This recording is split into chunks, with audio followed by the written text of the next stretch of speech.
তো নেক্সট যে টপিকটা আছে সেটা হচ্ছে সফটওয়্যার এস্টিমেশন। একটা সফটওয়্যার যখন বানানো হয় ডেভেলপাররা এস্টিমেট করে যে এই সফটওয়্যারটা কত লাইনের হতে পারে, মানে কত বড় হবে, এবং সেটার উপর যারা সফটওয়্যার বানায় তারা তো ফ্রিতে বানায় দিবে না, রাইট? সো অবশ্যই এটা একটা প্রাইস আছে। সো সেই প্রাইসটা এস্টিমেট করা ডিপেন্ডিং অন সাইজ, অনেক ধরনের ক্রাইটেরিয়া আছে। তো আজকে আমরা যে ক্রাইটেরিয়াটা দেখলাম সেটা হচ্ছে একটা সফটওয়্যার বানাচ্ছি, সেখানে লাইন অফ কোড কিরকম থাকতে পারে। LOC, লাইন অফ কোড, কত লাইনের একটা সফটওয়্যার হবে এবং তার উপর বেস করে এস্টিমেশনটা। তো ভালো করে যদি এক্সাম্পলটা আপনারা খেয়াল করেন, তিনটা পার্সপেক্টিভে ডাটা দেয়া থাকতে পারে। আমি আবারও রিপিট করি, তিনটা পার্সপেক্টিভ। তো ওই আমরা কোনো কাজ শুরু করার আগে বলি না, এই কাজটা যদি খুব ভালো মতো করি এত দিনে শেষ হয়ে যাবে। আবার অনেক সময় বলে থাকি এই কাজটা যদি কোনো ধরনের কোনো ঝামেলা টামেলা হয় সব মিলায়েও ম্যাক্সিমাম এত লাগতে পারে, আর এই কাজটা নর্মালি এতদিন লাগে। সো এখানে কিন্তু তিনটা পার্সপেক্টিভ চলে আসতেছে। অ্যাট বেস্ট কাজটা কতটুকু, কত কম সময় করতে পারি। অ্যাট ওয়ার্স্ট এটা কত বেশি দিন লাগতে পারে। আর মিনিমাম বা মডারেট বা নর্মালি আসলে কতদিন লাগে। তো অপটিমিস্টিক, পেসিমিস্টিক আর হচ্ছে মোস্ট লাইকলি। অপটিমিস্টিক ভ্যালুটা হচ্ছে সবচেয়ে কম ভ্যালুটা, মোস্ট লাইকলি ভ্যালুটা হচ্ছে নর্মাল ভ্যালুটা, আর পেসিমিস্টিক ভ্যালুটা হচ্ছে সবচেয়ে বড় যে ভ্যালুটা দেয়া থাকে সেটা। তো আপনারা নিশ্চয়ই এক্সাম্পলটা গো থ্রু করছেন। ওই এক্সাম্পলে একটা সফটওয়্যারকে আমি যদি টোটাল একটা সফটওয়্যারকে যদি কয়েকটা ভাগে ভাগ করি, প্রত্যেকটা ভাগ রিলেটেড লাইন অফ কোড কত হবে, এই প্রত্যেকটা ভাগের লাইন অফ কোডের সংখ্যা আবার তিনটা পার্সপেক্টিভে দেয়া থাকতে পারে।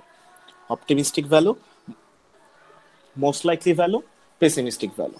তো আমাদের যদি এরকম করে ডেটা দেয়া থাকে, আমাকে যেটা করতে হবে প্রত্যেকটা ভাগের জন্য আমাকে এই ইয়াটা বের করতে হবে, অ্যাকচুয়াল আসলে লাইন অফ মানে এস্টিমেশনটা কত হবে প্রত্যেকটা ভাগের জন্য। তো এই এস্টিমেশনটা কিভাবে করে, আমাকে যদি এরকম তিনটা পার্সপেক্টিভে ডেটা দেয়া থাকে, সূত্রটা টিউটোরিয়ালে দেয়া আছে যে optimistic value plus 4 Times most likely value plus pessimistic value, এই যোগফলটাকে আবার কত দিয়ে ভাগ দিতে হবে, 6 দিয়ে ভাগ দিতে হবে। এই সূত্রটা হচ্ছে আমাকে প্রত্যেকটা ভাগের জন্য অ্যাপ্লাই করতে হবে। যেমন এক্সাম্পলে একটা সফটওয়্যার বানাচ্ছি আমরা, সেটার টোটাল সফটওয়্যারটাতে 5টা পার্ট আছে। প্রত্যেকটা পার্টের লাইন অফ কোডের সংখ্যা এটা আবার তিনটা পার্সপেক্টিভে আলাদা আলাদা করে দেয়া আছে। আমাকে যেটা করতে হবে প্রত্যেকটা পার্টের জন্য এই যে আলাদা আলাদা তিনটা পার্সপেক্টিভ দেয়া আছে সেটা থেকে আমি যে সূত্রটা বললাম সেই সূত্রটা কাজে লাগায় প্রত্যেকটা পার্টের জন্য লাইন অফ কোডের সংখ্যাটা এস্টিমেট করতে হবে। প্রত্যেকটা ভাগের লাইন অফ কোডের সংখ্যা এস্টিমেট করে ফেললে দেন লাস্টে যে আমরা কি করব, এই জিনিসটাকে যোগ করব। যোগ করলে আমরা পেয়ে যাব হচ্ছে এস্টিমেটেড লাইন অফ কোড। দেন হচ্ছে এটাকে আমরা ধরবো ডাব্লিউ, নাকি এটাকে ডাব্লিউ ধরে না? টিউটোরিয়ালটা কি দেখছি সবাই?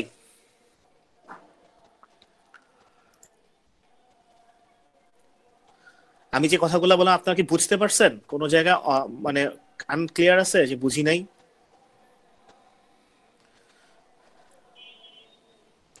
আমি আপনাদের স্লাইডের লিংক দিয়ে বলছি যে কোন কোন স্লাইডটা দেখতে হবে, মানে এই স্লাইডের কোন কোন পেজগুলো দেখতে হবে, 26, 27, 28। তো সেটাকে আমরা ডাব্লিউ ধরি। আর হচ্ছে এভারেজ প্রোডাক্টিভিটি দেয়া আছে এবং হচ্ছে লেবার রেট দেয়া থাকে। এই দুইটা ডেটা আপনাদেরকে কোশ্চেনে দিয়ে দেওয়া হবে। সো আমি এস্টিমেটেড লাইন অফ কোড বের করলাম, আর আমাকে দুইটা ডেটা দেয়া থাকবে অটোমেটিক্যালি। এই দুইটা ডেটা হচ্ছে হিস্টোরিক্যাল ডেটা, অর্থাৎ একটা অর্গানাইজেশন সেখানে লেবার রেট কি পরিমাণ থাকে, ওই অর্গানাইজেশনের লেবারদের এভারেজ প্রোডাক্টিভিটি কিরকম হয়, এটা হিস্টোরিক্যাল ডেটা। তো এই ডেটাটা আপনাদেরকে দিয়ে দেওয়া থাকবে, যেটার একটাকে ধরা হচ্ছে এক্স আর একটাকে ধরা হচ্ছে ওয়াই। LOC পার পিএম, পিএম দিয়ে বোঝায় হচ্ছে পার্সন মান্থ। একজন পার্সন একজন মান্থে কতটুকু লাইন অফ কোড লিখতে পারে, এটাকে বলা হচ্ছে এভারেজ প্রোডাক্টিভিটি।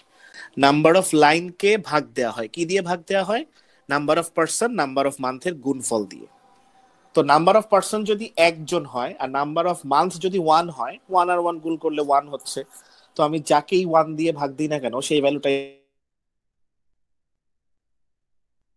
এক্সাম্পলটা দেয়া ছিল, এই যে দেখেন এই এক্সাম্পলে টোটাল সফটওয়্যারটাকে 6টা অংশে, 6টা না 7টা অংশে ভাগ করা হয়েছে, অর্থাৎ বিভিন্ন মডিউলে ভাগ করা হয়েছে। প্রত্যেকটা module related estimated line of code কি হতে পারে। আমাদের স্লাইডে যে এক্সাম্পলটা দেয়া আছে সেই এক্সাম্পলে আমাকে এস্টিমেটেড এলওসির ভ্যালুটা প্রত্যেকটা ভাগের জন্য ডিরেক্টলি দিয়ে দেওয়া হয়েছে। যেমন আপনাদের সামনে যদি স্লাইডটা খোলা থাকে দেখেন, ইউজার ইন্টারফেস কন্ট্রোল ফ্যাসিলিটিস, এটার এস্টিমেটেড লাইন অফ কোড হচ্ছে 2300। 2 ডাইমেনশনাল জিওমেট্রিক অ্যানালাইসিস, এটার এস্টিমেটেড লাইন অফ হচ্ছে 5300। তো এই ভ্যালুটা ডিরেক্টলি দেয়া থাকতে পারে, আবার ডিরেক্টলি না দেয়া থাকলে যেটা বললাম তিনটা আলাদা আলাদা পার্সপেক্টিভে দেয়া থাকতে পারে। তখন যে আপনাদের কাজ হবে, যে সূত্রটার কথা বললাম, optimistic value plus 4 Times most likely value plus pessimistic value, এই যোগফলটা করে দেন 6 দিয়ে ভাগ দিবেন। তাহলে আপনার এই স্লাইডে যে ভ্যালুটা ডিরেক্টলি দেয়া আছে সেই ভ্যালুটা বের হয়ে যাবে। প্রত্যেকটা ভাগের এস্টিমেটেড লাইন অফ কোড পেয়ে গেলে লাস্টে যে আমরা যোগ করছি, যেমন স্লাইডে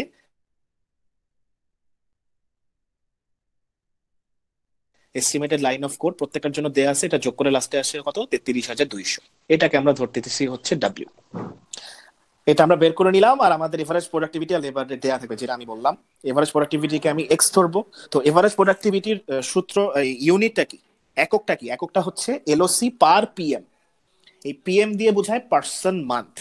একজন পার্সন এক মান্থে কত লাইন অফ কোড হচ্ছে সে লিখতে পারে বা প্রোডাকশনে যেতে পারে, ঠিক আছে? সো এই ইউনিটটা হচ্ছে এলওসি পার পিএম। সো যেহেতু একজন পার্সন এবং একজন মান্থের কথা বলা হচ্ছে, সো ওই আলটিমেটলি লাইন অফ কোডকে ভাগ দিলে যা আসে তাই, ঠিক আছে? আচ্ছা, এখন যদি এভাবে বলা হয়, দুইজন পার্সন তিনজন, 3 মান্থে, পার্সনের নাম্বার হচ্ছে 2, মান্থের সংখ্যা হচ্ছে 3, এরা দুইজন পার্সন মিলে 3জন মান্থে 1800 লাইন লিখতে পারে। তাহলে এভারেজ প্রোডাক্টিভিটি কত হবে বলেন তো?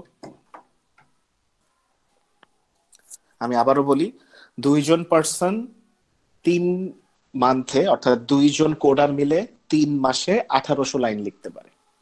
তাহলে এভারেজ প্রোডাক্টিভিটি কত?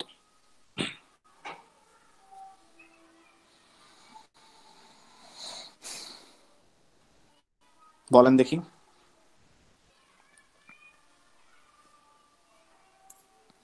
সবাইকে আমার কথা শুনতে পাচ্ছি, আসি নাকি? জি স্যার, আছি। হ্যাঁ, তাহলে কত হবে? দুইজন মানুষ বা কোডার টোটাল 3 মান্থসে 1800 লাইন কোড করতে পারে। তাহলে এভারেজ প্রোডাক্টিভিটি কত?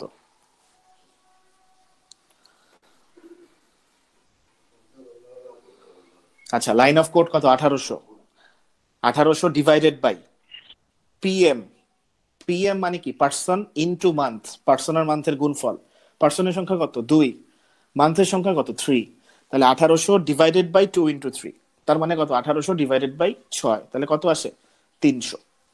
তার মানে আমার এভারেজ প্রোডাক্টিভিটি হচ্ছে 300। তো এটা আমি হচ্ছে এভারেজ প্রোডাক্টিভিটি কি এটা বোঝানোর জন্য বললাম। এভারেজ প্রোডাক্টিভিটির ভ্যালুটা আপনাদেরকে ডিরেক্টলি কোশ্চেনে দেয়া থাকবে, আর লেবার রেটের ভ্যালুটা আপনাদেরকে দেয়া থাকবে। সো আমি কিছুক্ষণ আগে estimated line of code calculate করছি, এভারেজ প্রোডাক্টিভিটি আর লেবার রেট আমাদের দেয়া থাকবে। এখন এই টোটাল 3টা ডাটা ইউজ করে আমি হচ্ছে আরো 3টা ডেটা হিসাব করব।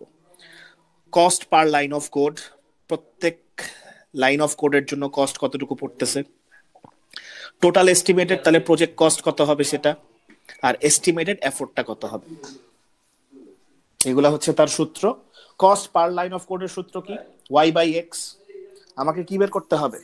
প্রত্যেক লাইনের কস্ট বের করতে হবে। তো প্রত্যেক লাইনের যদি কস্ট বের করতে হয়, তার মানে কি, এই প্রত্যেক লাইনের কস্ট আমাকে অবশ্যই লেবার রেটটা ইউজ করতে হবে, কারণ আমাকে তো লেবারকে পার মান্থ এই টাকাটা পে করতে হবে, রাইট?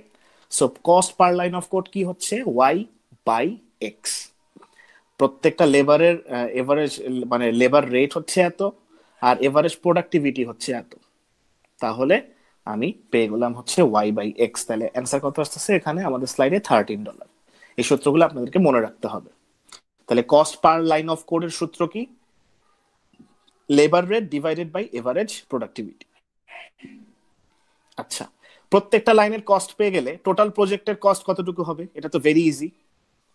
একটা লাইনের জন্য খরচ যদি $13 হয়, তাহলে টোটাল এস্টিমেটেড লাইন কত আমার? 33,200। তাহলে 33,200 লাইনের জন্য কস্ট কতটুকু হবে? তাহলে 13 × 33,200, তাহলে ভ্যালু কত আসতেছে? 4,31,000। এগুলো জাস্ট সিম্পল ম্যাথ। আর লাস্টে যেটা দেয়া আছে এস্টিমেটেড এফোর্ট, এস্টিমেটেড এফোর্টটা কি? ডাব্লিউ ডিভাইডেড বাই এক্স, আমার টোটাল লাইন অফ কোডের সংখ্যা কত, ডিভাইডেড বাই আমার এভারেজ প্রোডাক্টিভিটি কত, তাহলে আমার কতটুকু পার্সন মান্থ লাগবে সেটা বের হয়ে গেল। তাহলে এস্টিমেটেড এফোর্টের রুলস হচ্ছে ডাব্লিউ ডিভাইডেড বাই এক্স।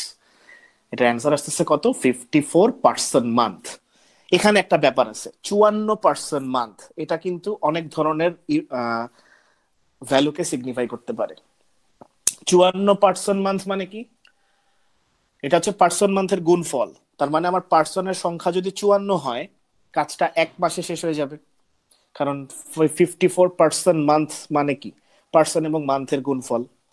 কতজন মানুষ লাগতেছে, কত মাস লাগতেছে, টোটালটা মিলাই তো পার্সন মান্থ, তাই না? সো ভ্যালু যদি বলি 54 মান্থ, এটার অনেক ধরনের ব্যাখ্যা হতে পারে। আমার পার্সনের সংখ্যা যদি 54 হয়, তাহলে এর সাথে কত গুণ দিলে ভ্যালুটা 54ই আসবে, 1, তাহলে আমার 1 মাস লাগবে। যদি আমার এমপ্লয়ি সংখ্যা 27 জন হয়, তাহলে আমার কাজটা করতে কতদিন লাগবে, 2 মাস লাগবে।